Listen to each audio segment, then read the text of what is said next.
Assalamualaikum warahmatullahi wabarakatuh.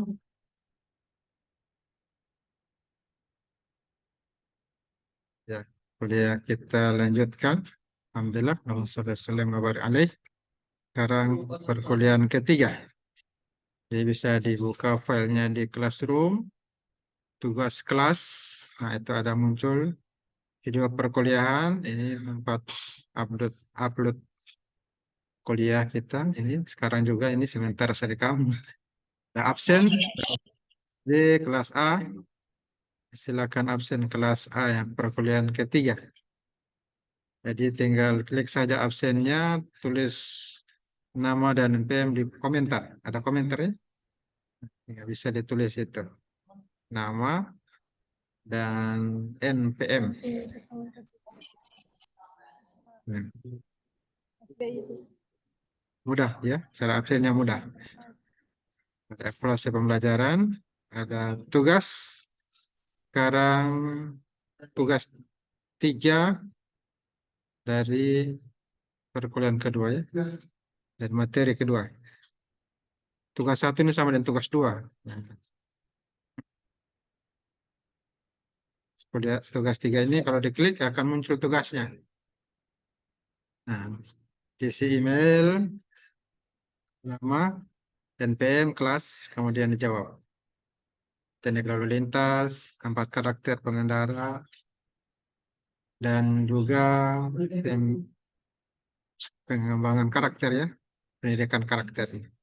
Apa saja karakter yang bisa diambil dari Nabi Harun alaihissalam. Nah,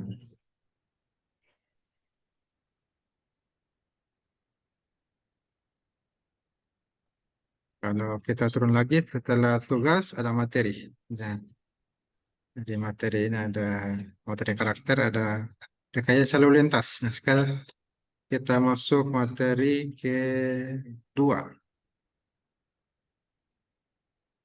Materi 1, materi 2. Kita masuk materi kedua. Sudah baca-baca materinya?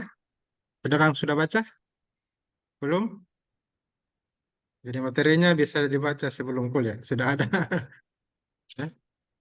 Jadi, kesempatan ini kita bahas teknik lalu lintas.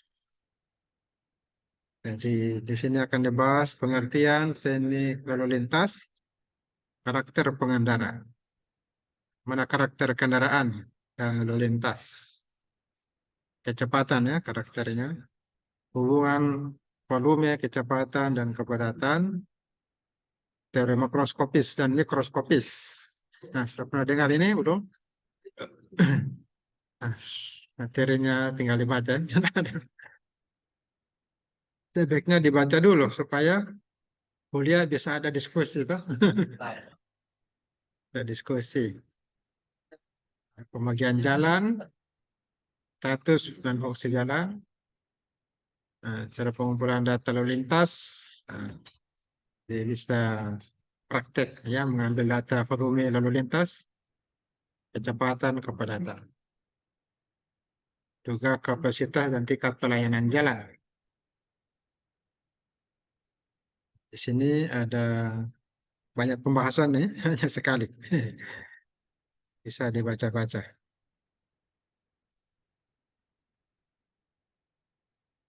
Apa itu teknik lalu lintas? Ya, ada yang tahu apa itu teknik lalu lintas? Nah, ini sudah ada jawabannya. Bagian dari ilmu teknik transportasi. Ada teknik transportasi, transport engineering, dan ada teknik lalu lintas. Nah, teknik transportasi, kalau teknik transportasi yaitu satu prinsip ilmu transportasi, penerapan teknologi untuk perencanaan, perancangan, operasi, perawatan, dan manajemen dari satu sistem serta fasilitas-fasilitasnya. Nah, ini untuk semua moda transportasi. Tujuannya untuk membuat transportasi baik untuk pergerakan orang maupun barang. Aman, cepat, nyaman, ekonomis, dan ramah lingkungan. Menurut ITE, Institute of Transport Engineering. Sedangkan teknik lalu lintas, nah ini beda, teknik transportasi dengan teknik lalu lintas. Yaitu bagian dari teknik transportasi yang terkait dengan perencanaan geometrik, pengoperasian lalu lintas yang aman dan efisien baik di jalan, simpang maupun jaringan. Secara keseluruhan, peruntukan bagi pengguna, yaitu pengendara, ya, dan bukan pengendara. Berbeda ya antara teknik lalu lintas dan teknik transportasi. Nah, sekarang mata kuliahnya rekayasa lalu lintas. Jadi kita membahas lalu lintas. Sejarah teknik lalu lintas ya sudah sejak lama. Tentunya dari sejak lama, dari dahulu kala, dari zaman para nabi. Jadi mereka melakukan perjalanan. Namun baru dikembangkan tahun 50-an. Contoh jalan pada zaman Romawi. Sudah ada kereta berkuda. Ya. Setelah timbul kemacetan, nah, ilmu teknik lalu lintas ini makin berkembang. Cari solusinya bagaimana agar tidak macet. Jadi muncullah penggunaan lampu lalu lintas. Jadi simpang itu ada yang tidak bersinyal, ada simpang bersinyal. Simpang bersinyal berarti ada lampu lalu lintasnya. Nah, perkembangan berikutnya ya koordinasi lampu lalu lintas. Ada teknologi digunakan mengatur supaya lampu lalu lintas itu bisa diatur waktunya. Yang banyak kendaraan ya agak lama, yang sedikit kendaraan dibuat agak cepat. ATCS, Area Traffic Control System, yang bisa dikendalikan. Kalau nonton film-film, ada film itu pencurian bank, ahli teknologi dan setting itu lampu lalu lintas. Di sini akan lewat, langsung dimatikan jalur ini, jalur sebelah hijau. Jadi supaya bisa mudah lari. Canggih menggunakan teknologi, bisa diatur itu lampu lalu lintasnya. Berapa menit dia lampu hijau, lampu merah, yang bisa juga dikendalikan. Itu dalam film-film. Kalau dalam kenyataan harus dikendalikan dari lampu lintasnya, karena ada apa namanya aplikasinya di setting, masukkan situ. Motherboardnya seperti ini laptop ada motherboard, HP ada motherboard. Jadi disimpan di situ sistemnya, simpan aplikasinya, sehingga dia merah sekian menit, hijau sekian menit itu sudah diatur. Kalau mau rubah, dirubah lagi aplikasinya. Apa masalah yang terjadi dan pendekatannya? Pada umumnya perbandingan pertumbuhan kendaraan ya, dengan pertumbuhan panjang jalan 6:1. Jadi kendaraan lebih banyak dibangun daripada jalan. Lebih banyak lebih mobil daripada pembangunan jalan. Dan jalannya tidak bisa berkembang begini-begini terus. Seperti depan kampus tidak bisa ditambah lagi, diperluas karena sudah perumahan. Nah, ini apa akibatnya? Ya, muncul masalah. Masalah transportasi. Ya, macet. Tadi macet situ. Akibat kendaraan mobil mau masuk ke penginapan di dalam sebelah kanan depan kampus. Jadi setelah masuk bisa lancar lagi. Lagi depan juga ada parkir motor. Jadi sempit. Muncul macet. Dan juga terjadi kecelakaan. Di Lok ini juga banyak kecelakaan. Update informasi. Ada acara ini? Ya. Pernah lihat kecelakaan di Lok? Dan ini adalah masalah tuh. Masalah lalu lintas.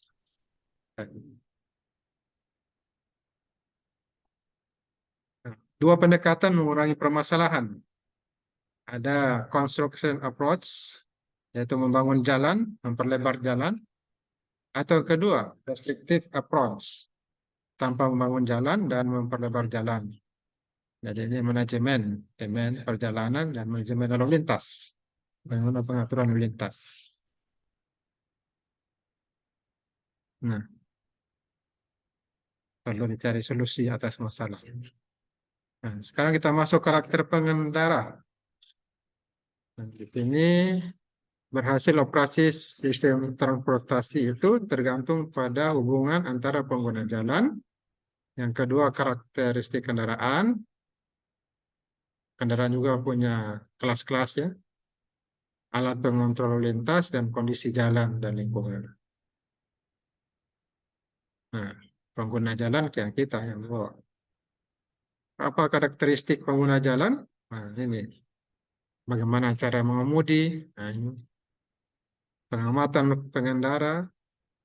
Kalau tidak bagus mata bisa tabrakan. Harus diamati dengan bagus. Mana saatnya gas, mana saatnya rem. Dia harus teliti. Waktu ini, waktu reaksi, persepsi, perception, dan keputusan pengemudi. Harus bisa melihat mana waktunya berhenti, mana waktunya gas, tarik gas. Nah, cara mengemudi ya juga sudah jelaskan di sini. Ada 3 poin penting. Kontrol, guidance, dan navigasi. Jadi yang pertama menjaga kendaraan tetap pada kecepatan diinginkan dan posisinya sesuai pada lajur jalan. Tidak masuk di got. Terus memang kontrol itu. Guidance saya berinteraksi dengan kendaraan lain. Ya. Apakah mau salib, menyiap, dan disiap, melewati kendaraan yang lain, ini berinteraksi. Mengikuti dan diikuti dengan aturan sesuai, mengikuti petunjuk marka, ada petunjuk rambu lalu lintas. Nah, ini ada aturan guidance, ada aturan rambu-rambu lalu lintas.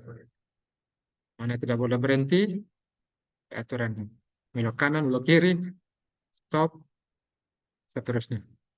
Yang ketiga navigasi, ya ini mengikuti jalan yang sudah tepat sampai ke tujuan. Baik manual atau baca rambu atau menggunakan GPS. Sudah canggih ya, bisa menggunakan GPS. Menuju kemana? Tinggal buka Google. Google apa? Google Map. Tinggal tulis saja tujuannya. Tulis dari mana, Pak. Kemudian klik, langsung muncul. Berapa lama perjalanan akan muncul. Jalannya akan muncul sendiri. Sudah pernah pakai Google Map? Ya. Jadi menuju tempat yang tidak ditahu pun sekarang sudah bisa. Seperti ke pesantrennya Kiai Muas itu di atas, saya belum pernah ke sana. Datang malam-malam. Tinggal buka Google Map. Tulis tujuannya, langsung muncul jalannya. Ikuti saja, sampai. Jadi, teknologi bisa membantu kita perjalanan. Sampai tanpa ditahu tempat tujuan pun sudah bisa sampai. Oleh karena itu, berapa hal harus diperhatikan, ya. Ya, ada informasi dibutuhkan pengemudi harus diletakkan di tempat yang paling sesuai. Kondisi jalan harus didesain sedemikian sehingga pengemudi mudah melewati jalannya tersebut. Jangan mendesain sesuatu yang membuat pengemudi melakukan kontrol, guidance, dan navigasi secara bersamaan. Nah, ini masalah. Ini berkaitan dengan masih pengemudi ya, pengendara. Pengguna jalan.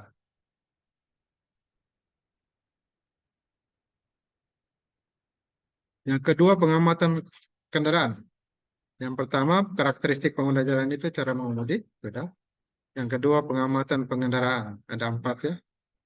Pengamatan pengendaraan. Jadi menggunakan mata, visual, telinga, pendengaran. Ini panca indera ini. Perasaan, saraf. Ini ya, jika berfungsi maka bisa meminimalisir kecelakaan. Bagaimana kalau mengantuk naik motor? Nah, bisa kecelakaan. Apalagi minuman keras, nah hilang ingatannya, saraf terganggu, jatuh. Masih tinggal di Tanjung Lalu ada orang bawa motor kecelakaan ditabrak. Apa ditabrak itu? tiang listrik, meninggal. Jadi harus aktif panca indera, mata, telinga, perasaan, saraf, menghayal atau lihat HP bisa kecelakaan. Jadi visual penting digunakan. Ini pengamatan visualnya meliputi ketajaman pandangan. Ya. Ini pandangan datar, pandangan cukup jelas, pandangan terlihat. Jadi mata ini sudah ada teorinya ini. Berapa derajat dia dianggap pandangan tajam, bisa terlihat jelas, cukup jelas. Ini berapa derajat? 10 sampai 12 derajat. Pandangan bisa terlihat 120 sampai 150 derajat. Kalau selain itu tidak bisa dilihat. Di belakang kita tidak bisa lihat. Susah. Cuma di depan yang bisa dilihat ini 120 sampai 150 derajat. Itu yang kedua. Hmm. Kita lihat sini. Kedua, pengamatan pengendara. Yang ketiga, perception. Reaction time. Terakhir, keputusan pengemudi.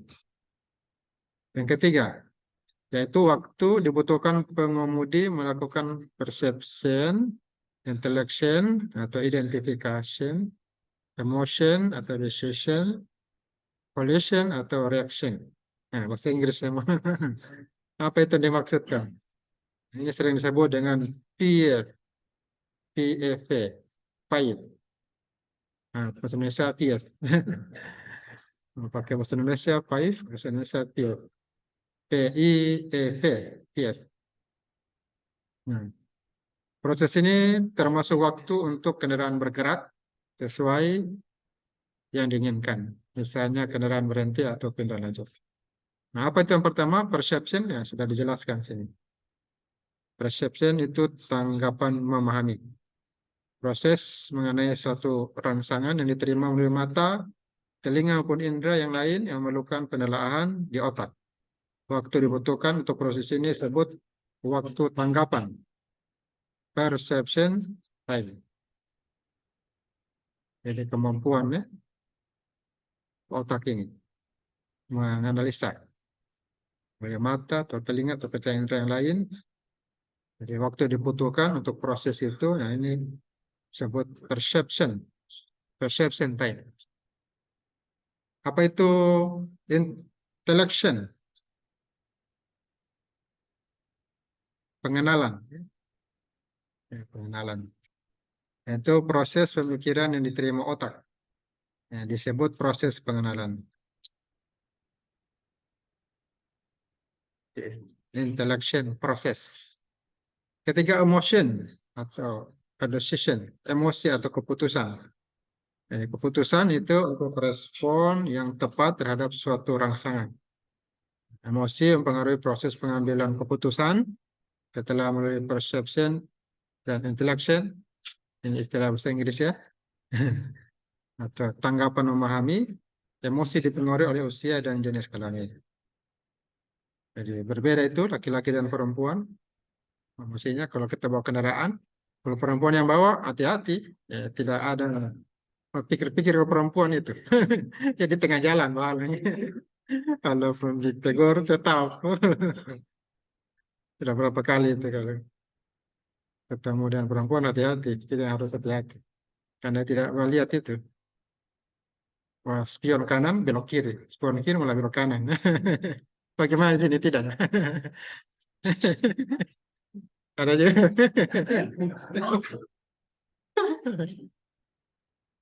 Ya. Jadi terakhir coalition atau reaction, kemauan atau reaksi. Coalition kemauan, reaction itu reaksi. Jadi reaksi untuk mengambil suatu tindakan dengan berbagai pertimbangan diambil. Seperti menginjak pedal rem atau membanting setir ke kiri atau kanan. Nah, itu reaksi. Waktu itu disebut coalition time. Luar biasa ya, ada proses-proses untuk bisa beraktivitas, mengambil keputusan. Nah, sama dengan Anda bisa mengambil keputusan. Ini namanya apa ini? Spidol. Nah, bagaimana Anda buktikan ini spidol? ya. Pakai ini teori ini, perception, tanggapan. Yang pertama memahami. Untuk bisa memahami itu menggunakan mata. Mata dilihat, oh begini jenisnya. Ini meja, oh begini, ini penghapus, begini bentuknya. Dengan menggunakan panca indera, kemudian sampai ke otak kita, kan masuk ke otak dia bentuknya melalui panca indera. Jadi ini fakta masuk ke otak melalui panca indera. Kemudian bagaimana kita bisa kenal ini sebagai spidol? Karena ada informasi. Oh ini dia disebut spidol. Dari SD, SMP, SMA dibilang spidol, ini penghapus. Sampai kuliah kita tahu, oh ini penghapus spidol. Jadi yang penting informasi sebelumnya. Kalau sebelumnya dari kecil, dari sekolah, SD, SMP, SMA ini sebut spidol, ini penghapus, maka sampai sekarang kita akan bilang penghapus. Jadi tergantung informasi. Penghapus. Kalau anak kecil ditanya penghapus apa, bingung dia. Apa itu penghapus? Apa spidol, bingung dia. Jadi tergantung informasi kan, bisa. Nah, begitu juga kita yang mengambil keputusan, harus punya informasi, ilmu. Dalam kendaraan, di jalan misalnya, nah, kita harus punya informasi.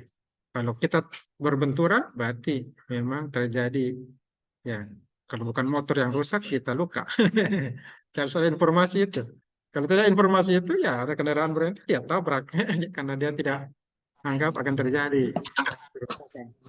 Kalau dia sadar, oh, akan terjadi ini, kerusakan mobil atau motor atau orang luka, maka ketika ada kendaraan, ya diberhenti. Rem. Jadi ini dengan informasi. Orang yang tidak punya informasi atau sudah ada informasi tapi hilang, misalnya minuman keras kan, jadi hilang informasi. Akibatnya dibawa kendaraan, balap yang ada kendaraan, atau ada tiang listrik, dia tidak rem, dia tabrak. Karena sudah hilang informasinya, ilmunya sudah hilang, pemahamannya sudah hilang. Jadi begitulah kita memahami sesuatu ya, atau mengambil suatu keputusan ya harus menggunakan ilmu, informasi. Jadi jika Anda mau pintar di teknik sipil, ya Anda belajar. Terusnya belajar. Nanti yang adanya ilmu akan bisa mengambil kesimpulan. Bagaimana kita merekayasa lalu lintas, bagaimana menyelesaikan macet, bagaimana menyelesaikan kecelakaan. Nah itu kalau ada ilmu bisa. Kalau tidak ada ilmu, tidak bisa. Jadi penting ilmu. Termasuk Anda mau bisa baca Quran misalnya, kalau Islam, bagaimana caranya ya? Belajar, ada ilmu. Kalau tidak ada ilmu, tidak bisa. Jadi sebaiknya kita punya kemampuan seperti itu. Di samping punya kemampuan teknik, punya kemampuan agama masing-masing. Yang Islam bisa juga baca Quran. Caranya belajar. Tidak akan bisa tanpa belajar. Sama dengan kita sekarang belajar ilmu rekayasa lalu lintas. Semuanya dipelajari.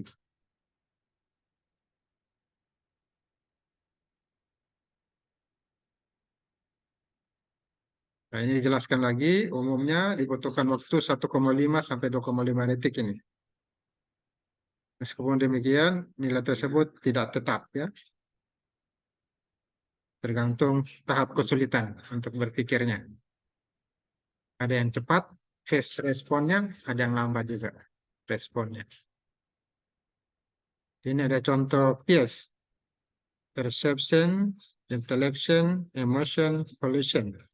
Pada pengemudi yang menuju rambu stop. Pertama, pengemudi melihat rambu. Nah, perception. Ya, sudah lihat rambu, sudah ada informasinya, itu stop. Jadi ada fakta, kemudian ada yang dia melihat, tersimpan di otak, ada informasi, oh stop itu berhenti kan, bukan lanjut. Lalu pengemudi mengenali rambu tersebut, rambu stop ya, intellection. Pengenalan, ya sudah kenal ya, sudah informasi. Kemudian ketiga, pengemudi memutuskan untuk berhenti. Nah ini sikapnya tergantung dari ilmu ya, ya berhenti. Lalu pengemudi meletakkan kakinya pada pedal rem. Nah ini, sudah diambil lah reaksi untuk menginjak rem. Ini volition. Bisa ya dipahami. Nah, konsepnya ini tahapan-tahapannya. Walaupun kita sudah amalkan ya, setiap hari mungkin ya, kendaraan, konsepnya ini tahapan prosesnya. PF, PF time. Nah, di sini PF time dipengaruhi oleh 5 umur. Nah, kalau bayi atau sudah orang tua, berbeda ya kemampuannya. PF time. Kelelahan, orang lelah, tidak fokus, bisa hilang ilmunya itu. Jadi berpengaruh. Keterbatasan fisik, ini kompleksitas rambut dan pengaruh alkohol. Nah, ini pengaruh obat bius. Nah, ini bisa hilang ingatan, tidak ada informasi, hilang ilmu, tidak bisa mengambil keputusan yang tepat. Apakah berhenti atau lanjut? Nah, ini ada kondisi jalan. Kondisi pengemudinya, kompleksitas rambut, dan waktu pil. Nah, sudah ada waktunya. Jalan arus lalu lintas yang rendah, ini waktunya 1,5. Kalau fokus, dan waktunya ini 1,5 detik. Kalau jalan perkotaan, fokus, pengemudinya 2,5 detik ini waktu. Jalan perkotaan, tapi lelah, capek, butuhkan waktu ini beda. 3 detik. Jalan utama di desa, 3 detik. Ini kalau lelah, capek, jalan pedesaan, capek, ini sudah ada waktunya 2,5 detik. Ini sudah ditabelkan. Tentunya bisa disesuaikan ya dengan kondisi masing-masing. Tidak fix ya, tidak tetap, bisa berubah angkanya. Waktunya bisa berubah. Anda bisa praktekkan sendiri berapa detik kira-kira Anda berhenti di jalan ketika ada kendaraan atau ada orang lewat. Bisa diukur sendiri waktunya. Nah, terakhir keputusan pengendara. Keputusan pengendara ini sangat bergantung pada pengamatan, tujuan pengendara, keputusan pengendara, dan timing, waktu. Ya, ini yang mempengaruhi. Yes.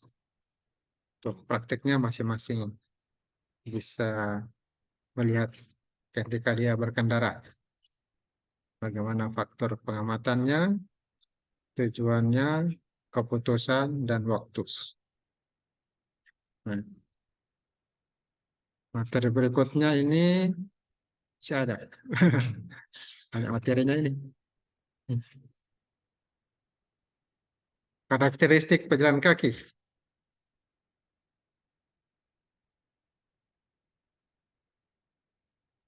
Nah, bisa baca-baca ya, ini karakteristik pejalan kaki.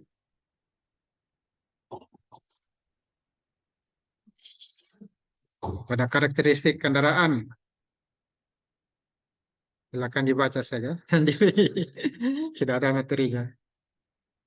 Karakteristik statis kendaraan,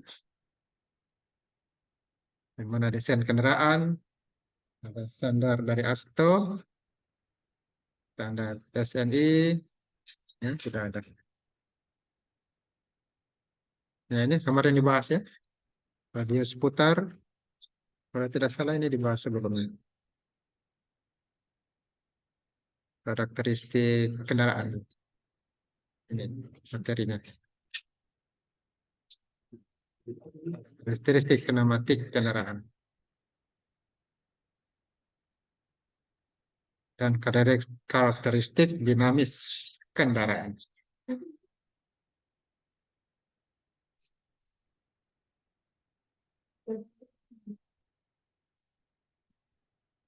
Ya, SMP sudah dibahas ya. Ya. Jadinya cukup sampai situ. Jadi silakan kalau buka tugas kelas akan muncul itu. Soalnya silakan Anda jawab situ. Apa itu teknik lalu lintas, 4 karakteristik pengguna jalan, pengendara tadi, ya, dan juga hikmah apa yang bisa diambil dari karakter Nabi Harun. Sekarang terakhir ya, tadi tentang kisah Nabi Harun alaihissalam. Kita coba ambil karakternya, dan kita bisa capai ya, tujuan pendidikan tinggi. Ini. Jadi beriman, bertakwa, berakhlak mulia, sehat, berilmu, cakap, kreatif, mandiri, terampil, kompeten, warga negara yang demokratis, bertanggung jawab, masih cinta Indonesia, Pancasila, berbudaya untuk kepentingan bangsa. Nah, sekarang kita masuk ke kisah Nabi Harun alaihissalam. Ya, di mana beliau ini adalah saudara dari Nabi Musa alaihissalam yang diberi rahmat Allah. Bersama Musa alaihissalam, Harun alaihissalam menyampaikan atau mendakwakan agama Allah Ta'ala melawan kekejaman Fir'aun. Jadi mereka dua ini hidup di zaman Fir'aun yang zalim, yang banyak melakukan penindasan.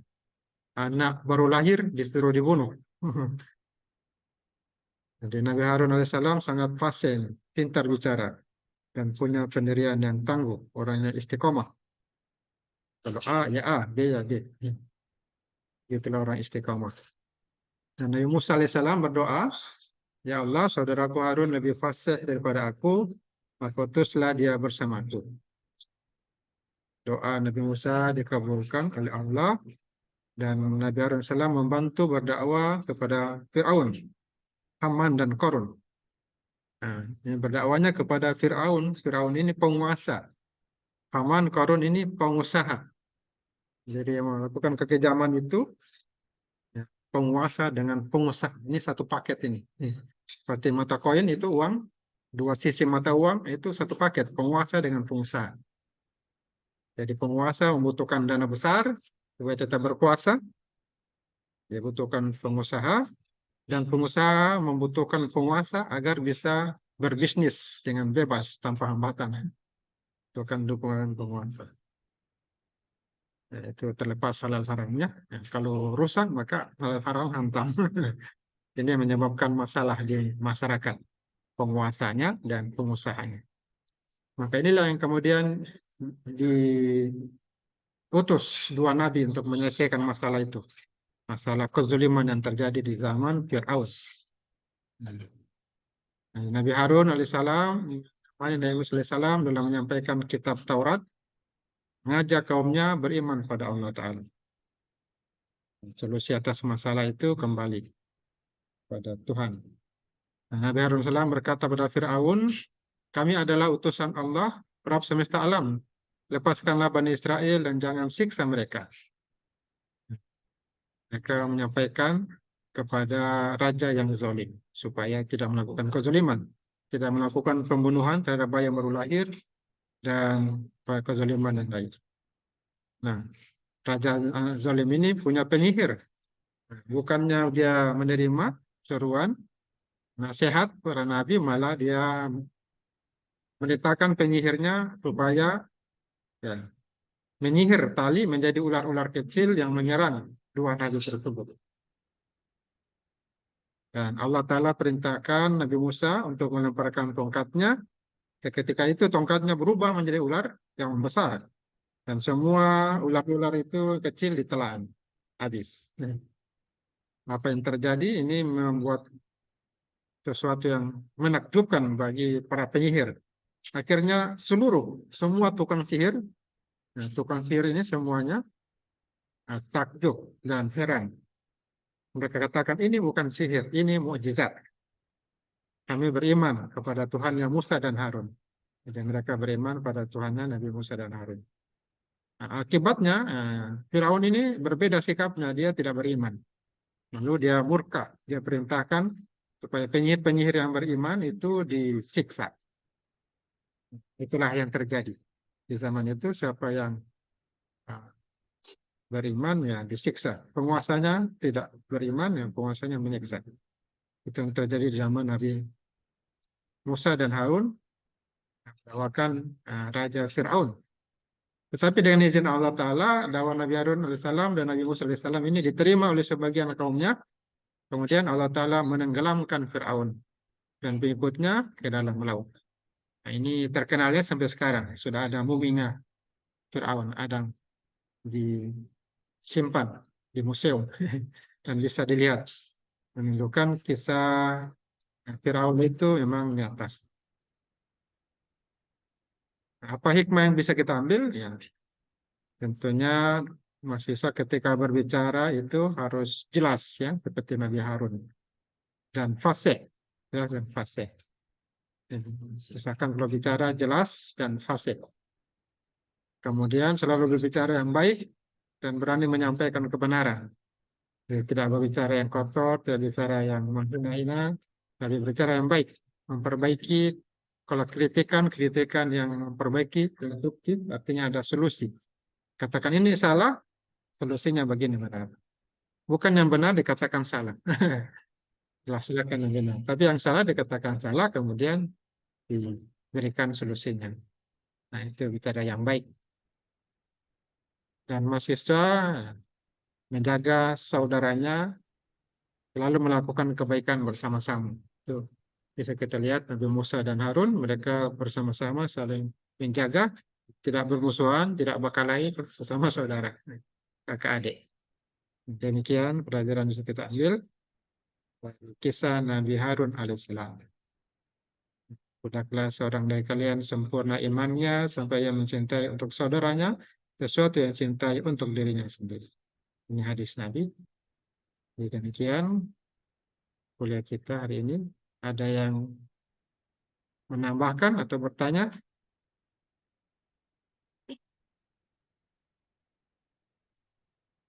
Sudah di absen semua tadi ya? Ya. Atau ada masukan? Tidak ada? Tanggapan, bertanya? Ya? Ada? Oh, baru datang. Siapa namanya? NPM. Saya Pak sudah di absen belum? Macam belum Pak? Oh, berapa NPM? 51 Pak. 51, belum ada ini. Renal.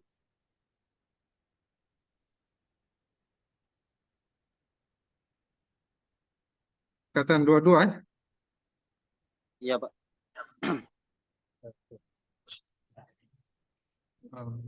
Renaldi. Iya Pak. Ada lagi? Ada Pak. Berapa NPM?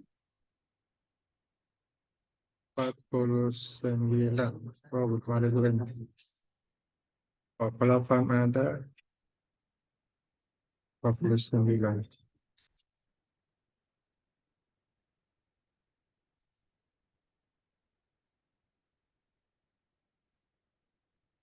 Irwan.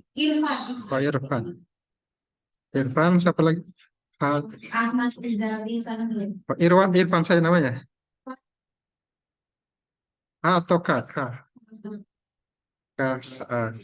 Halid. Sudah. Irfan Halid. Ya, sudah.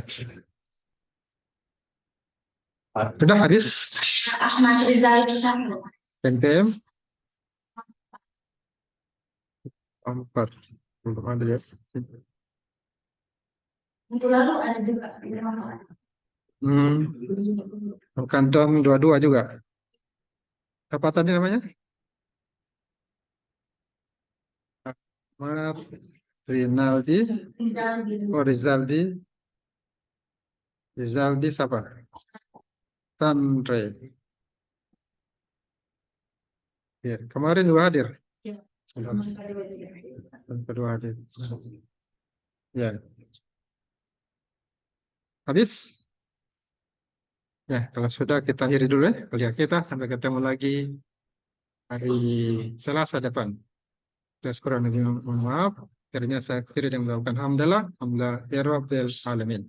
Assalamualaikum warahmatullahi wabarakatuh.